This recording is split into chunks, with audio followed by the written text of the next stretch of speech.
बिस्मिल्लाहिर्रहमानिर्रहीम। अस्सलाम वालेकुम डियर स्टूडेंट्स व्यूअर्स, आप इकोनॉमिक्स विद साजिद के साथ उम्मीद करता हूँ आप तमाम लोग खैरियत से होंगे।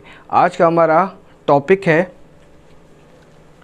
To commodity market model, find equilibrium prices and equilibrium quantities P1, P2, S1, S2, D1 और D2 को फाइंड करना है।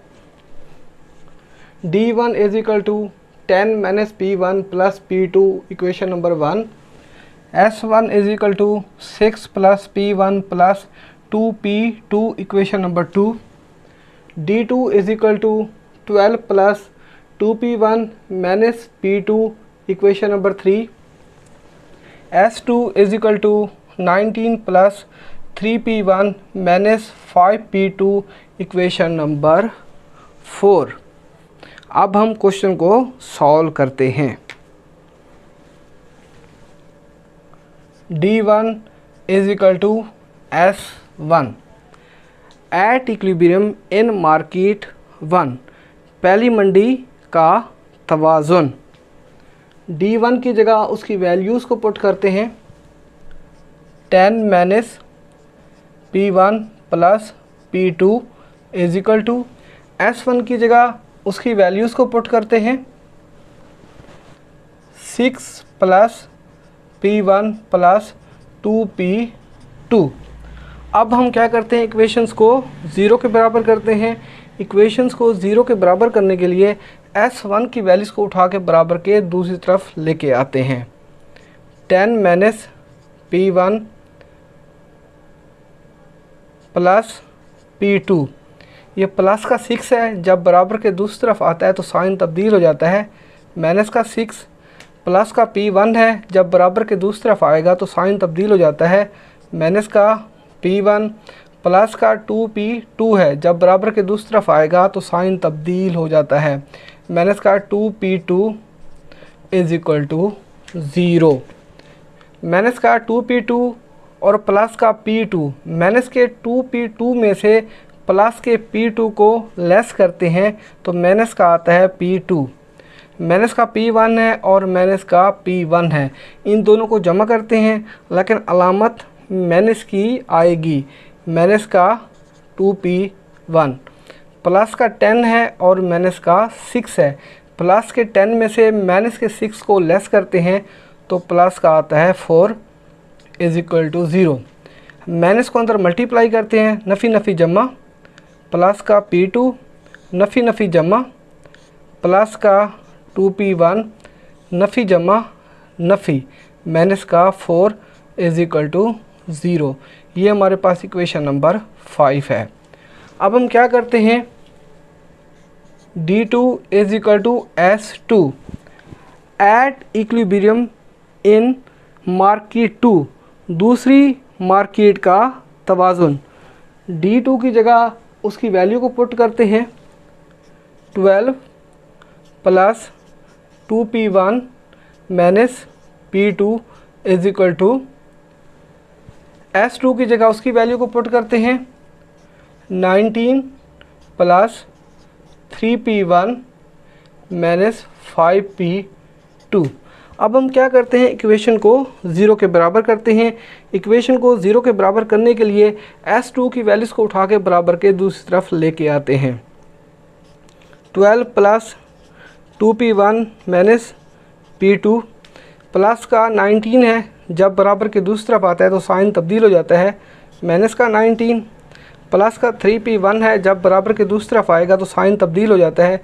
माइनस का 3P1 माइनस का 5P2 है, जब बराबर के दूसरी तरफ आता है तो साइन तब्दील हो जाता है। प्लस का 5P2 is equal to 0।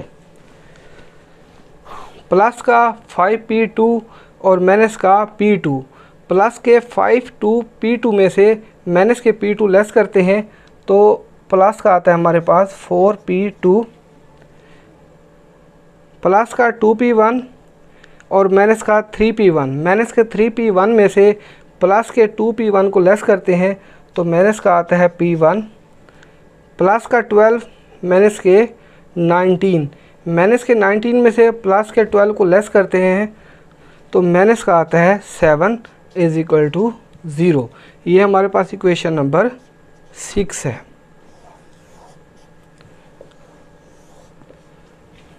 Equation number 5 और 6 को लिखते हैं। Equation number 5, P2 plus 2P1 minus 4 is equal to 0। Equation number 5। Equation number 6, 4P2 minus P1 minus 7 is equal to 0। Equation number 6। यहाँ पर हम P1 को भी फाइंड कर सकते हैं और P2 को भी फाइंड कर सकते हैं। P1 को फाइंड करने के लिए P2 को काटते हैं। P2 को काटने के लिए इक्वेशन नंबर जो हमारे पास 5 है उसको 4 से मल्टीप्लाई करते हैं और इक्वेशन नंबर 6 को 1 से मल्टीप्लाई करते हैं और सब्सट्रैक्ट करते हैं। सब्सट्रैक्ट का मतलब ये होता है जो नीचे वाली रिमेनिंग वैल्यूज़ होते हैं उनके साइन तब्दील हो जाते हैं। P2 को प्लस के 4 से मल्टीप्लाई करते हैं तो हमारे पास आता है 4P2 प्लस के 2P1 को प्लस के 4 से मल्टीप्लाई करते हैं तो हमारे पास आता है प्लस का 8P1 माइनस के 4 को प्लस के 4 से मल्टीप्लाई करते हैं जमा नफ़ी नफ़ी तो माइनस का आता है हमारे पास 16 इज इक्वल टू 0। 4P2 को प्लस के 1 से मल्टीप्लाई करते हैं तो 4P2 आता है। माइनस के P1 को प्लस के 1 से मल्टीप्लाई करते हैं जमा नफ़ी नफ़ी तो माइनस का आता है जी P1। माइनस के 7 को प्लस के 1 से मल्टीप्लाई करते हैं जमा नफ़ी नफ़ी तो माइनस का आता है जी 7 इज इक्वल टू 0। सब्सट्रैक्ट का मतलब ये होता है ये जो नीचे वाली वैल्यूज़ हैं इनके साइन तब्दील हो जाते हैं। ये 4P2 प्लस का है ये माइनस का हो जाएगा, माइनस का P1 है ये प्लस का P1 हो जाएगा, माइनस का 7 है तो ये प्लस का 7 हो जाएगा। 4P2 ये प्लस का है, माइनस का 4P2 ये कट जाएगा। 8P1 ये प्लस का है और ये प्लस का P1 है तो हमारे पास आता है जी 9P1 प्लस माइनस का 16 है और प्लस का 7 है तो हमारे पास आता है माइनस का 9 is equal to 0। 9P1 is equal to minus का 9 बराबर के दूसरी तरफ जाएगा तो साइन तब्दील हो जाता है प्लस का 9। P1 इज इक्वल टू 9 ये 9 बट्टे के नीचे आ जाएगा। P1 इज इक्वल टू 9 को 9 पे डिवाइड करते हैं तो ये 1 आता है। P1 का आंसर है हमारे पास 1, यहाँ पे लिखते हैं P1 is equal to 1। Price 2 की वैल्यूज़ को फाइंड करने के लिए P1 के आंसर को इक्वेशन नंबर 5 में भी पुट कर सकते हैं और इक्वेशन नंबर 6 में भी पुट कर सकते हैं। अब हम P1 की वैल्यूज़ को इक्वेशन नंबर 5 में पुट करते हैं। P2 प्लस 2P1 माइनस का 4 is equal to 0। P2 plus 2 P1 की जगह उसके आंसर को पुट करते हैं यानी 1 को पुट करते हैं माइनस का 4 is equal to 0। P2 plus 2 को 1 से मल्टीप्लाई करते हैं तो 2 आता है माइनस का 4 is equal to 0। P2 minus का 4 है और प्लस का 2 है, माइनस के 4 में से प्लस के 2 को लेस करते हैं तो माइनस का आता है हमारे पास 2 is equal to 0। P2 is equal to minus के 2 को उठा के बराबर के दूसरी तरफ लेके जाते हैं तो ये प्लस का 2 आता है। P2 की वैल्यूज़ हमने फाइंड की है वो 2 है, यहाँ पे लिखते हैं P2 इज इक्वल टू 2। अच्छा, अब हमें एग्ज़ाम में कैसे पता चलेगा जो हमने प्राइसेस यानी P1 और P2 की जो वैल्यूज़ फाइंड की हैं वो ठीक हैं या गलत हैं।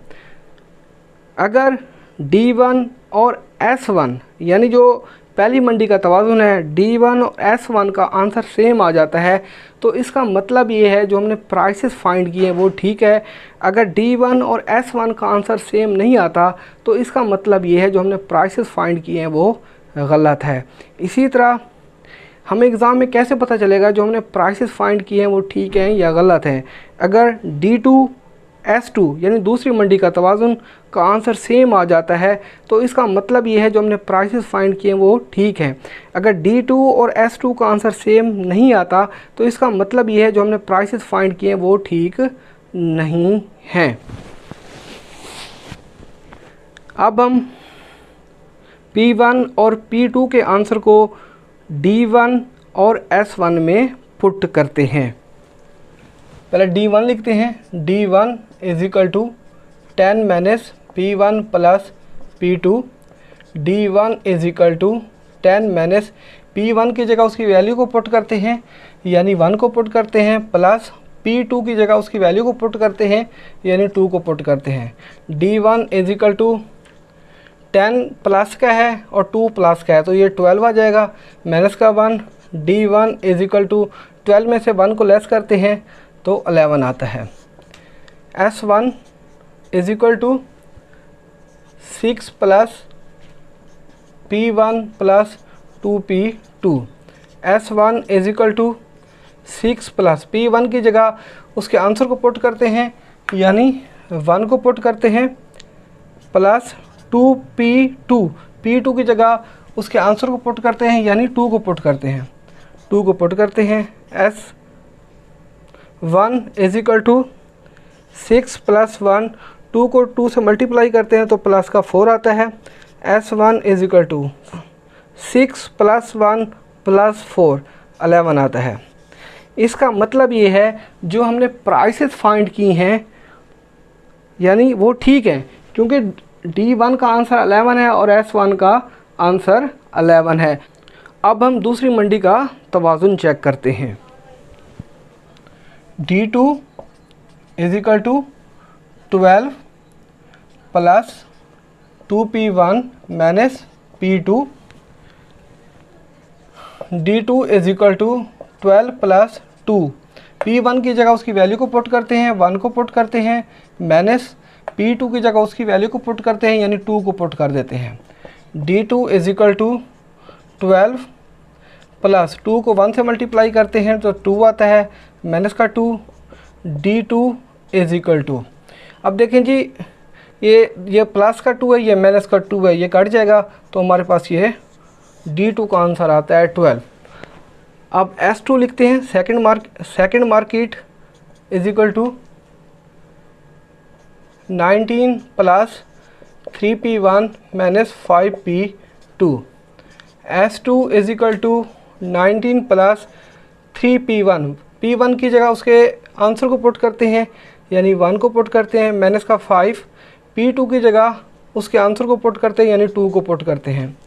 S2 is equal to 19 plus के 3 को 1 से मल्टीप्लाई करते हैं तो प्लस का 3 आता है, माइनस के 5 को 2 से मल्टीप्लाई करते हैं जमा नफ़ी नफ़ी तो माइनस का 10 आता है। S2 is equal to 19 plus 3 तो हमारे पास आता है प्लस का 22 माइनस का 10। S2 इज इक्वल टू 22 में से माइनस के 10 को लेस करते हैं तो 12 आता है। इसका मतलब ये है जो हम लोगों ने प्राइसेस यानी P1 और P2 का आंसर फाइंड किया है वो ठीक है क्योंकि D2 का आंसर 12 है और S2 का आंसर 12 है। इसको मैंने प्रूव भी कर दिया है। यार आप लोगों से एक रिक्वेस्ट है कि मेरे चैनल को सब्सक्राइब कीजिएगा, बेल आइकन को लाजिम प्रेस कीजिएगा और मेरी वीडियो को लाइक भी किया करें और अपने दोस्तों के साथ शेयर भी किया करें। Thank you.